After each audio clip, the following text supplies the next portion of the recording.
Hello, I'm Jennifer Perrins. I'm a barrister at 1 Kingsbench Walk Chambers in London. I'm very grateful for the invitation to speak at your conference, and I hope that you'll find it useful as I talk about some of my experiences as a practitioner dealing with cases that involve the 1980 Hague Convention. I'm going to talk about how we hear the voice of the child in proceedings concerning the convention. And I will talk a little bit about how the law has developed in the jurisdiction of England and Wales, and then also about the specific defence which is contained in Article 13.2 of the Convention. First of all, a little bit of historical background then from the English perspective.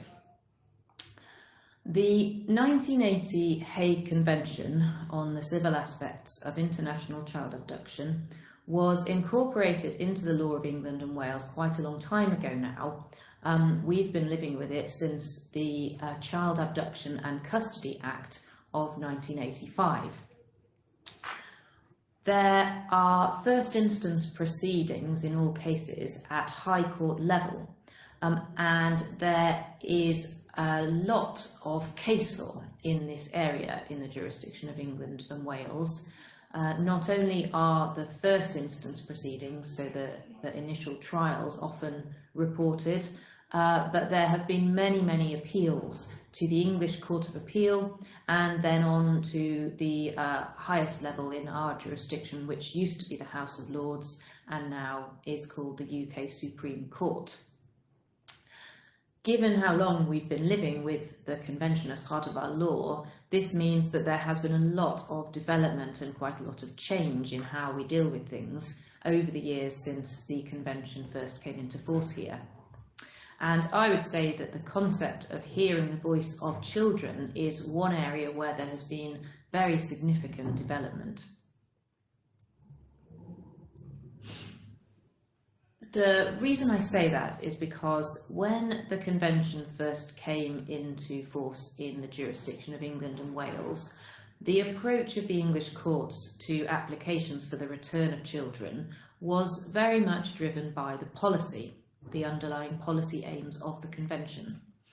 As you'll know, the introductory preamble to the 1980 Hague Convention says that it is intended to protect children internationally from the harmful effects of their wrongful removal or retention, and to establish procedures to ensure their prompt return to the state of their habitual residence. And the way in which the courts tended to deal with these cases over the first few years and even decades that it was part of our law was usually to say that that policy aim was the most important thing, and that an application for a child's return to the state of their habitual residence, if they had been wrongfully removed or wrongfully retained here, should almost always be granted. It was very difficult for a respondent to an application for summary return under the 1980 Hague Convention to rely successfully on any of the Article 13 grounds to avoid a return order. And that includes the defence, as it's sometimes called, or the exception that's contained in Article 13.2, the so-called child objections defence. This meant that children were almost always returned to the state of their habitual residence, even in cases involving much older children, teenagers, for example, who were strongly opposed to going back. And I'll deal a little bit more later on with some specific examples of how that quite draconian or policy-driven approach happened to children in real circumstances and what their reaction was. However, that very much policy-driven approach began to change in our jurisdiction after an important decision of our House of Lords in 2006, which was called Re D.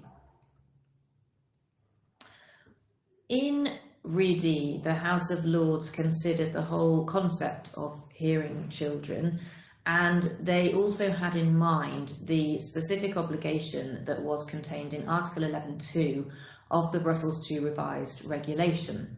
Of course, until the UK decided to go for Brexit, we were a member of the EU as well as a member state of the 1980 Hague Convention. And in EU cases, the Brussels II revised regulation added an extra layer of responsibility. It said that every child should be heard unless this is inappropriate, having regard to their age or degree of maturity. Of course, at the time that Re was heard by the House of Lords here, Brexit was not even on the agenda, and so no one envisioned a case where there would no longer be Brussels II revised. But in actual fact, this didn't matter in the end, because what Baroness Hale in the House of Lords said in the case of Re was that that principle, that presumption that the child should be heard where their age merits it, is a universal principle actually, and it should be applied in every 1980 Hague Convention case. And in coming to those views, the House of Lords also noted the obligations under the United Nations Convention on the Rights of the Child. And it probably reflects the growing acknowledgement of the importance of involving children in decisions which concern them.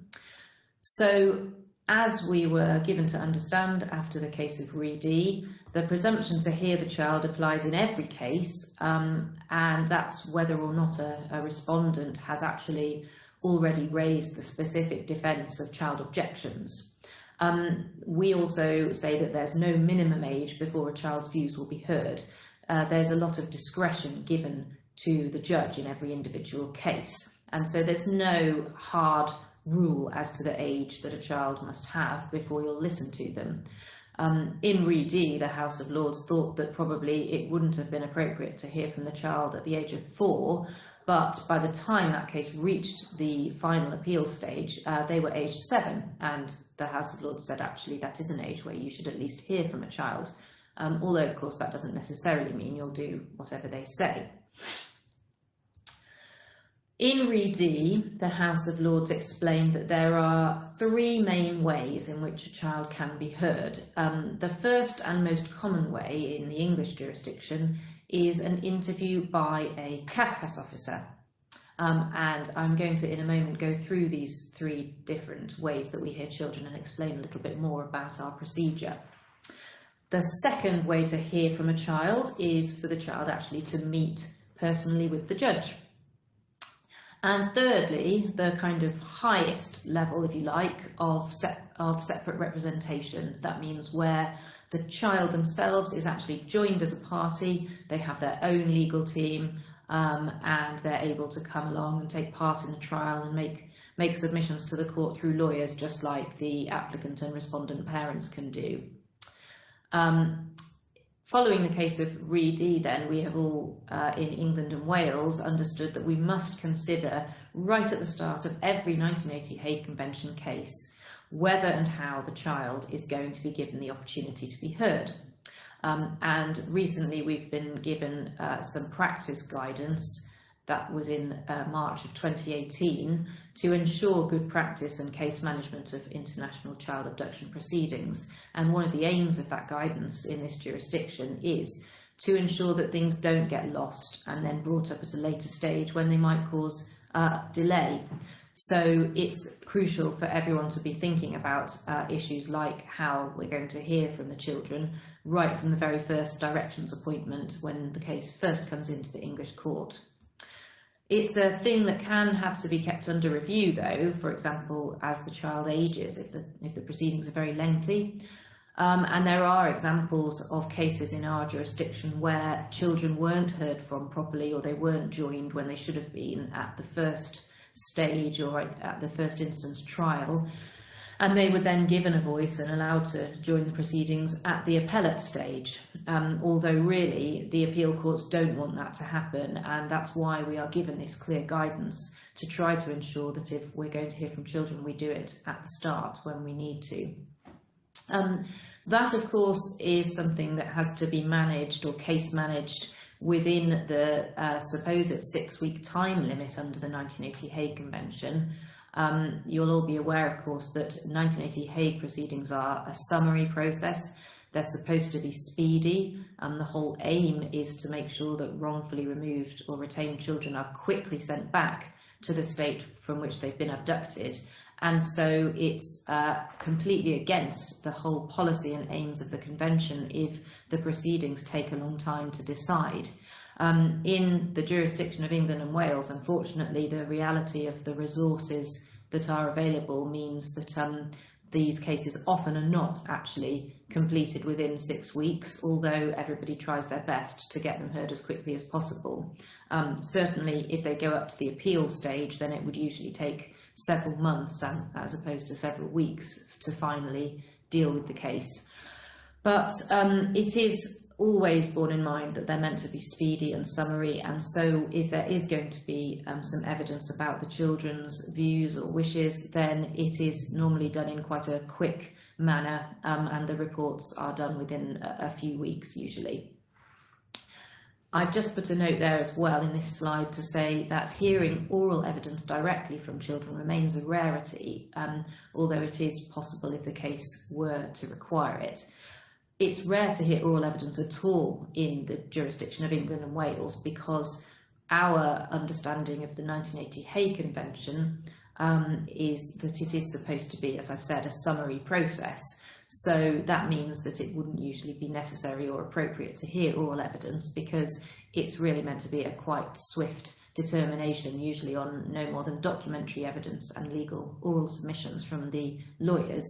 But there are some incidences where it's necessary to hear oral evidence, but usually the judges will try to keep it very strictly limited indeed, to keep within that swift summary process. So for that reason alone, that means it would be unusual to hear from any party, let alone from a child, directly giving evidence to the court. However, if there were a situation where it was thought necessary, then that could be possible, at least in theory. So what's the first and main way we hear from children in our jurisdiction? Well, that's through the Children and Family Court Advisory and Support Service. We call it CAFCAS. CAFCAS officers are trained in social work. They are essentially independent social workers who have a role to provide written reports and also to give oral evidence to the court in children proceedings here. In 1980 Hague Convention proceedings, we actually have a dedicated specialist CAFCAS High Court team because 1980 Hague proceedings raise different issues and quite specific specialist issues when compared to ordinary or general welfare proceedings. A CAFCAS report is therefore the most common way in which the child's voice would be heard in this jurisdiction, and as we've seen now, at least since the case of Reedy, it's normal for a report to be ordered from CAFCAS wherever the child's age or degree of maturity merits that. So normally in all of our 1980 Hague cases, unless we're talking about very, very young, almost pre-verbal children, we will ask a CAFCAS officer to report, even if the parent has not yet or not in fact relied on the specific child objections defence. The way that CAFCAS is directed to help is to report on the views, wishes and feelings in respect of returning to the requesting state and also the children's maturity. This is usually as far as it goes in our jurisdiction in terms of assessing the maturity of the child or children. We don't usually use, for example, child psychologists or anything of that nature because the court's assessment of whether or not a child has reached the necessary age and degree of maturity is fairly robust. And so it's not thought necessary unless there were some kind of special circumstances or special needs, for example, to go further than just the CAFCAS officer saying generally what they think of the child's maturity. Whether they are settled in England and Wales is something a CAFCAS officer could report on, although of course only if that is relevant. And also we'll usually ask the CAFCAS officer their opinion on whether the child should be separately represented, if that's merited or necessary in the case, and whether the child wants to meet the trial judge. And I'll come on in a moment to talk about what purpose that has. Our case law has developed to say that it's probably inappropriate for the CAFCAS officer to give their own opinion on whether Article 13.2 is met.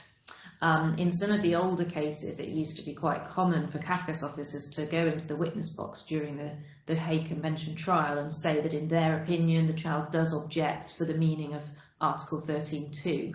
But really that's not their role. The role is to be the eyes and ears of the judge. So they're just supposed to say what they've seen and heard when they've interviewed the children. And they will usually interview the children in person and in private, away from either parent's influence.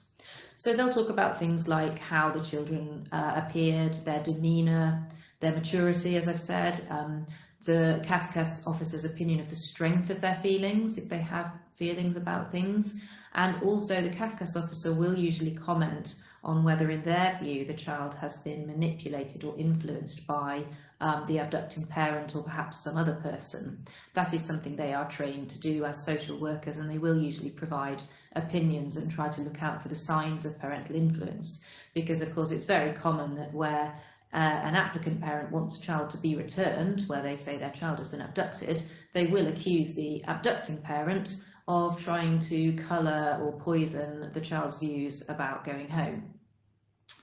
And I've referred there to a description in a case called Re-F, where it was said that the Kafkas officer's task is to ascertain what the children are thinking and to convey that to the judge so that he can evaluate it with a view to making his finding as to whether they object. A Kafkas officer doesn't normally ask the children in terms whether they object to a return, but instead talks around the subject with them, letting them voice their views and their feelings in whatever way they wish. And this is the way that we try to get the most open-minded, independent evidence about the children's true wishes and feelings. We try not to ask, or the Kafkas officer tries not to ask very direct leading questions. Do you object to returning to X state, for example? And tries to come at things in a more roundabout way and get a clearer view of what the children really think. The next way that a judge might hear from the child is to actually meet with them personally, meet with them directly in their courtroom. But in the jurisdiction of England and Wales, this has a slightly difficult purpose in the sense that we have guidance to say that these meetings where a child actually comes to court and comes into the courtroom and meets a judge and talks to them directly, that is not supposed to be an evidence gathering process. The guidelines say it's just to let the child feel involved, to give them an opportunity to meet the person that's making the decisions and satisfy themselves the judge understands them and understands the judge's task. It's to benefit the child and may benefit the judge and other family members, but the gathering evidence element is meant to be the responsibility of the Kafkas officer. And so we sometimes have this quite artificial situation where, for example, a very strong-willed teenager comes to court and wants to meet the judge, is keen to get their views across, to get their voice heard, but the judge is not really supposed to include anything that's been said to them in their room in coming to the decision. Of course, there's an obvious tension between that aim, the aim of our guidelines, that is just to let the child feel involved and meet the person, put a face to the name, and the reality of what will happen if a judge meets a child who's expressing very strong views and makes those views known during the meeting. It's fair to say that the law in this area is still evolving in our jurisdiction. For example, Lord Justice Moore-Bick, in the case of Re-KP, talked about this tension and what really a judge is to do if something obviously relevant is said during a meeting with a child, and yet they're not supposed to be gathering evidence when they have these meetings. It's probably an area where we are still going to have to redefine the roles and allow best practice to develop. The best example of how it can affect the outcome is that in some cases where very strong-willed teenagers have met judges and told them in no uncertain terms they are simply not going to comply with any order that the judge makes for a return, then that has had a bearing on how the case has developed thereafter. And so plainly it's possible for some kind of relevant evidence to come out in these meetings. Thirdly, the highest level of involvement of children that we have here is for them to be separately represented. Again, we have guidance in our family procedure rules that says this should only be necessary in a minority of cases, but it's certainly right to say that in recent years in the jurisdiction of England and Wales there has been increasing participation of children by way of joinder with their own separate representatives.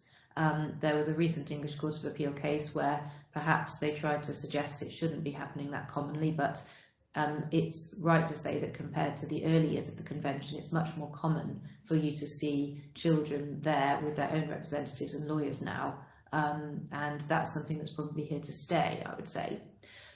It's supposed to be necessary only in a case where, for example, the child's views and interests may not be properly presented to the court, and in particular there are legal arguments which the adult parties are not putting forward. So say, for example, if a child has a very different position or perspective on what's happened compared to the abducting parent, it might be necessary and useful for the court to join them so that they have their own lawyers. Or they might have their own point of view on habitual residence. That's another example where there could actually be legal arguments which the respondent mother, as it often isn't actually able to put forward themselves.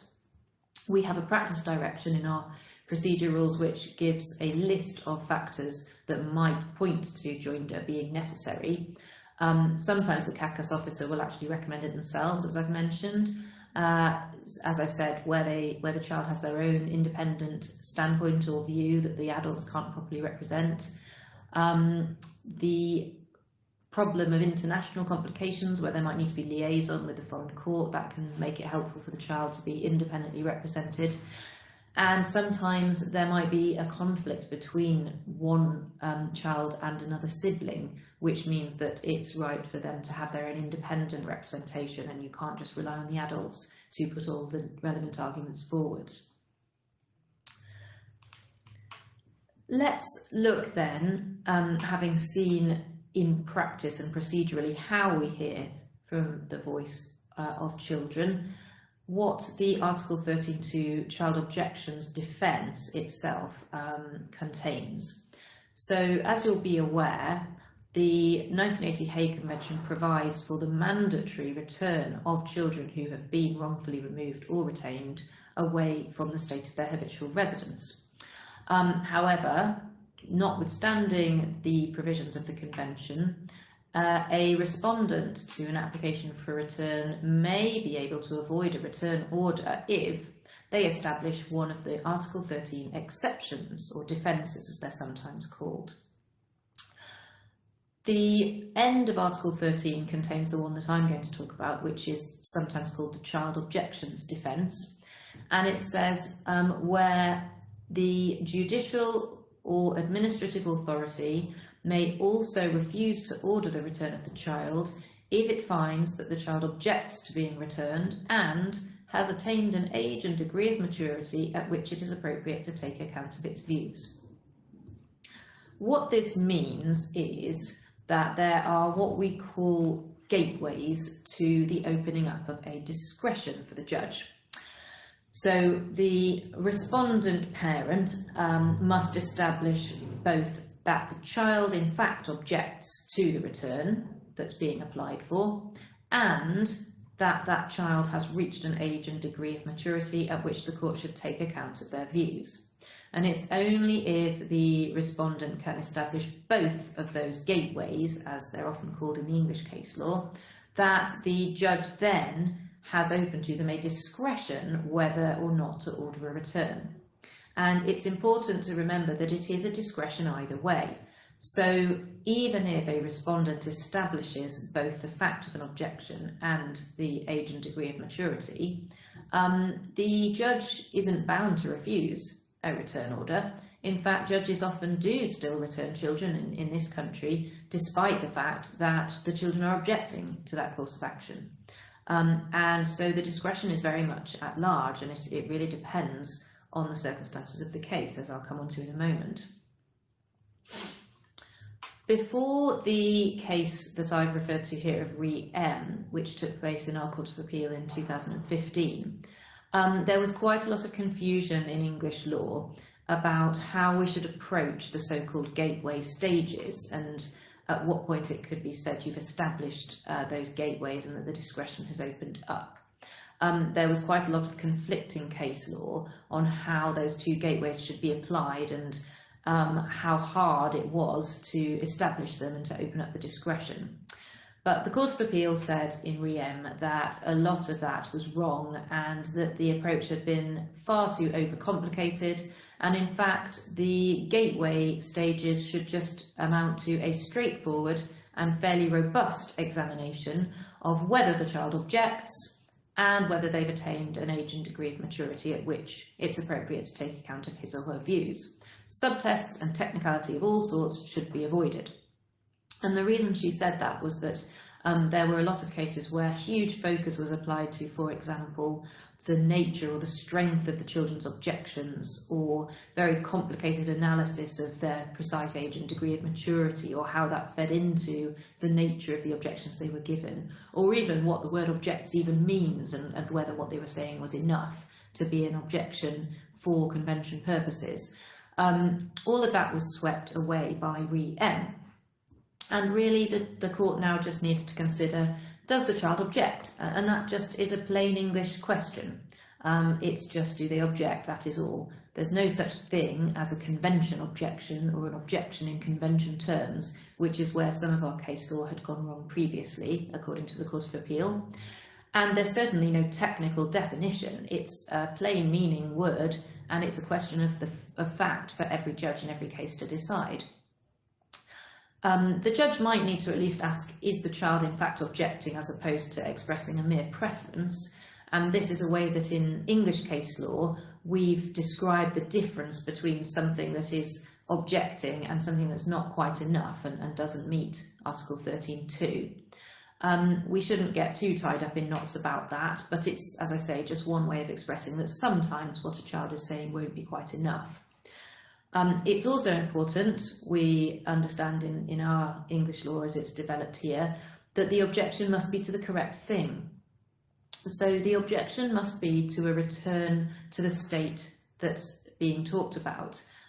It's not right to say that where a child is objecting, for example, to being returned to the other parent's care, that is an objection for the purpose of Article 13.2 of the Convention. Because the objection is supposed to be about the country, not the person. However, of course, in practice, sometimes you won't be able to separate those different elements. It all depends on what kind of return is envisioned. Often, we found in English law that the abducting parent is actually also the primary carer. It is most commonly the mother who has abducted the child to England and Wales, and so if a return is ordered, the mother will take the children back again, and so there's no actual change in terms of the caring parent. But there might be circumstances where, in fact, if a return is ordered, that would mean the child being sent back to live with the other parent, and so it would be inextricably linked then. Their objection to return might be inextricably linked to returning to that other parent, and therefore the gateway of an objection could be satisfied in those circumstances. In Riem, Lady Justice Black gave some examples of when a child's views might still not quite be enough to amount to an objection. And this is a non-exhaustive list, but the examples given were when they're just parroting the views of a parent who's influencing them, but it's obvious they don't personally object, in fact, themselves. Perhaps they'd be too young to understand what they're saying. It might, as I've said, not be an objection to the correct thing, as in they might be objecting to something else rather than to the actual return to that country. And it might just be a wish or a preference. As I've said, that's something that's a little bit lower than an actual objection. So maybe a child says, well, I really would rather stay here in England, I prefer it here, I like it better here, but I don't really mind going back to X country, whichever one it is. That we would say, probably not be an objection, it's just a wish or a preference. Assuming, though, that the gateway stages are established, what then happens? Well, the court has a discretion whether or not to order the child's return despite those objections. And as I mentioned at the beginning, in the early years that we had the 1980 Hague Convention in the jurisdiction of England and Wales, we used to order children's return in almost all circumstances, even if they were objecting and even if they were quite old. And I've given just 3 examples here of how that actually worked out in practice, where having made the return order, when it came to the point of enforcement, children took matters into their own hands. So in Re-M, a boy created such a scene on the plane back to the country that the pilot had to turn around and leave him at Heathrow. In Re-HB, an 11-year-old simply refused to board a flight and their older sibling ended up going back alone. And in TB and JB, the tip staff, that's our High Court Enforcement Officer, went to try to collect some children who'd been ordered to return despite their strong objections, and they locked themselves in. One locked themselves in a bedroom with a knife, the others in the bathroom and armed themselves with cricket stumps. And in the end, the English court simply had to not enforce its own orders. So the present approach is perhaps not quite so policy driven, and since at least the case of Re-M, we've been told that the exercise of discretion is at large, including in child objections cases, and some earlier case law where it was said that only if there was exceptionality could a respondent avoid a return order. That was swept away by Baroness Hale, and she pointed out that the exceptions to return, as they are set out in the Convention in Article 13, are already exceptional to the usual situation, and so if a defence is made out, you don't need to add another layer of exceptionality at the discretion stage. Discretion is different to deciding what's in the children's best interests, of course. It's not a paramount welfare test, and you must still have regard to the policy objectives of the Convention when making discretionary decisions. Some cases, though, there will be more importance placed on policy than in others, and again, it depends on the circumstances. Delay is one reason why the policy of the Convention might fade away, because if it's taken a huge amount of time to get from the date of the actual abduction to the decision of the court, well, then you could say that the hot pursuit, speedy return objectives of the 1980 Hague Convention have already gone, and so the policy considerations will be less weighty. I've illustrated here some of the factors that might be relevant when deciding in a child objections case how to exercise the discretion, assuming the gateway factors have been met. In the yellow circles are some of the discretionary issues that come into the actual assessment of the child's objections, and then in the outer section I've put the more general discretionary factors that might be relevant to any exercise of discretion in a Hague Convention case. So the nature and strength of the child's objections and the extent to which the objections are authentically the child's own, or perhaps, as often happens, are actually just due to the influence of the abducting parent. Those are things that we now consider in detail at the discretion stage.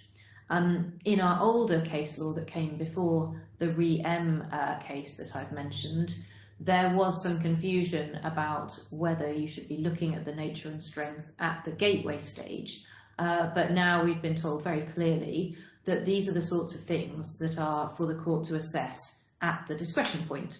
And so if, for example, a child is definitely objecting within the plain meaning of the word, but those objections aren't actually that strong, then it might be a case where the discretion should be exercised so that you still order their return, precisely because they aren't really objecting that strongly. Or again, if they are objecting, but it's quite clear from the evidence, perhaps from the Kafkas officer or even what's been seen from the parents themselves, that that child has been poisoned or influenced by the abductor, well then that might be a very good reason why, in the exercise of discretion, you would still order the child's return, despite the fact that the child is objecting to doing that. The extent to which the child's views coincide or conflict with other considerations relevant to their welfare must be borne in mind, because of course we all know that young children or adolescent children can have extremely strong views, but those views might not actually be in their best interests, and so sometimes the court needs to take a decision that's contrary to their expressed views but is plainly the right thing for that child. Convention policy I've mentioned, that always needs to be weighed in the balance, although it depends from case to case how important that will be. One example that's often been given in English case law is that policy objectives should be very strong in a case where a child has travelled for what was just supposed to be a holiday with a parent who lives internationally, but then has then not been returned, because it must be in the interests of children generally to be able to travel freely back and forth to see their parents if their parents are separated, without the fear that they'll be abducted. And so in holiday cases, above all, the English courts will often say that the policy of the convention is very important as a discretionary factor. The age of the child, well, as I've said, in the English courts, there isn't a huge amount of time and attention given to assessing the individual maturity of a child, but the question of their age and their maturity is something that can be looked at in the discretion decision. So if they seem like they're quite immature, what they're saying doesn't really make sense, perhaps because they are not that mature, then that's a factor that will weigh in the balance at the discretion stage and might mean that you still return them despite whatever they're saying.